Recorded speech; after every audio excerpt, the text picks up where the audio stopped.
Hey y'all, welcome back to 2434 Podcast, where anything is possible and we learn from our wins and losses. Heck speaking, and I'm here to give you an update about the NBA offseason. In this episode, we're going to continuing on last episode and talking about my NBA team prediction, continuing with the Pacific Division, aka the best division in basketball. The teams included in the Pacific Division are the Los Angeles Lakers, the Los Angeles Clippers, the Golden State Warriors, the Sacramento Kings, and the Phoenix Suns. With all that being said, let's get it. The next team we were talking about is a team that got bumped out by the Golden State Warriors, the Sacramento Kings. The Kings are coming off a solid season.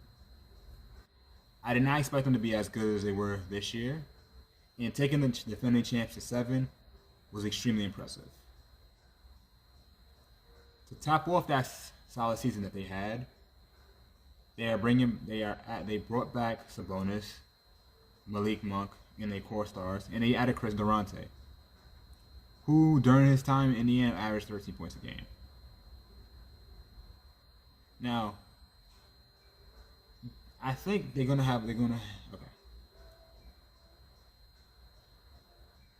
this team is going to be solid going into the next year, and I think they're going to come back a little bit more hungry and a little bit more revengeous, because I think that team is next up.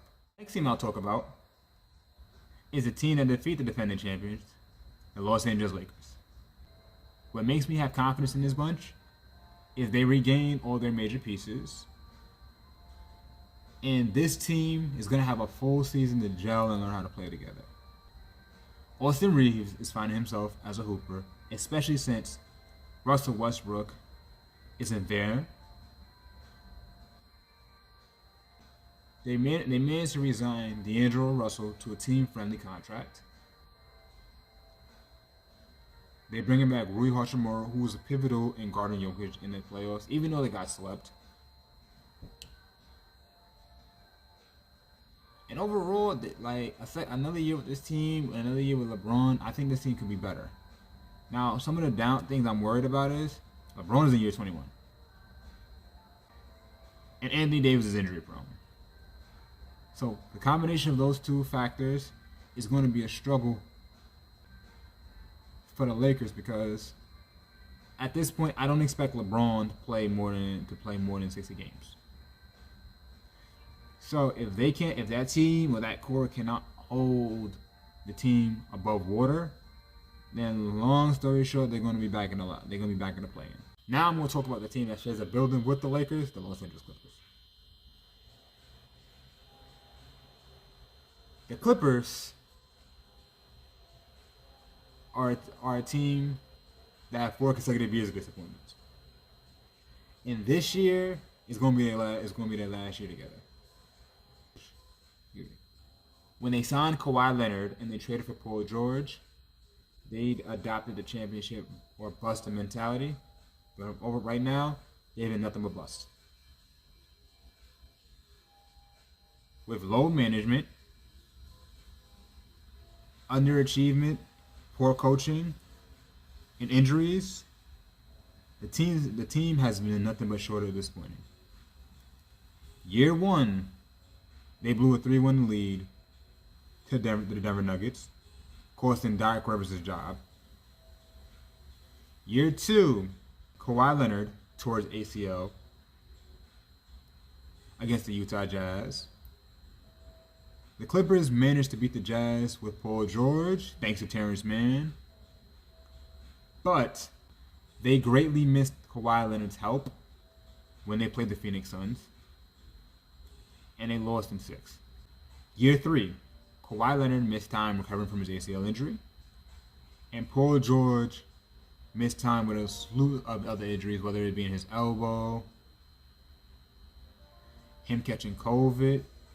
In the year they made it to the play-in, they got bumped out by the Patrick Beverley-led Timberwolves, aka the parade inside the play-in.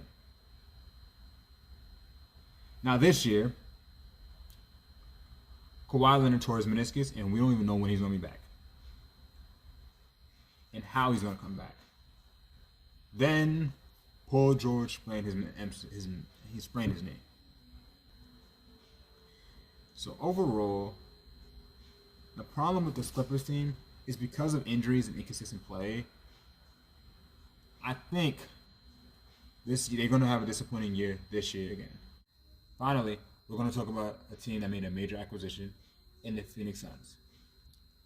During this offseason, the Phoenix Suns traded Chris Paul to the Washington Wizards for Bradley Beal. If you're wondering how Jordan Poole got traded to the Wizards for Chris Paul and Chris Paul on the Suns, this trade happened first. Bradley Beal was traded for Chris Paul, Landry Shamet, and fillers. Now, as you know, I don't like when teams trade for stars.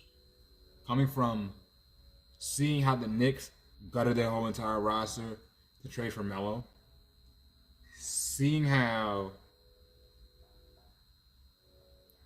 the Anthony Davis trade went down, seeing how Paul George trade took Shai Gilgeous-Alexander, who I'm very high on, to the Thunder, and finally the Rudy Gobert dumpster fire trade. The reason why I don't like trading for stars, or like when stars get traded, is because they gut your whole entire roster. If you look at Kevin Durant, who was traded last year, the Phoenix Suns lost Cam Johnson and Mikal Bridges, who currently is a 25 per game scorer on the Brooklyn Nets, and I feel this year is going to be an all-star. But we'll get back to them when I talk about the Nets. I understand Kevin Durant was on the contract, so they couldn't sign him in free agency, but I feel that they could have been patient and waited to this free agency and picked up like a James Harden, even though I'm not very high on James Harden at the moment, but they could have picked up a James Harden and still made the Beal trade and had a point guard. Instead, I'm sitting there instead of sitting there going all in and trading for Kevin Durant, and long story short, they lost major assets and pieces that could have been valuable for that team. The second issue I have with the Suns, they lack a true starting caliber point guard. Right? Because of the trade, Bradley Beal apparently is going to be transitioning his game into becoming a one. Now, if you don't know Bradley Beal, he's more of a scorer, and he did average 30 points a game one season. But going from averaging 30 to being a facilitator and a lead ball handler is two completely different ball games. Now, I understand they're all pros, but running the ball at the pro level, especially with three generational scorers, yourself included, along with Kevin Durant and Devin Booker, is going to be extremely difficult, especially if you haven't done the job before. Because there's going to be points in the game where Kevin Durant is going to get his shots. Needs to get his shots. There's going to be points in the game in which you're going to have to find your own offense. And there's going to be points in the game where you're going to have to feed DeAndre Ayton down low. And there's going to be points in the game in where you got to feed Devin Booker. So if you don't know what you're doing, it will fall flat on its face. The third issue I have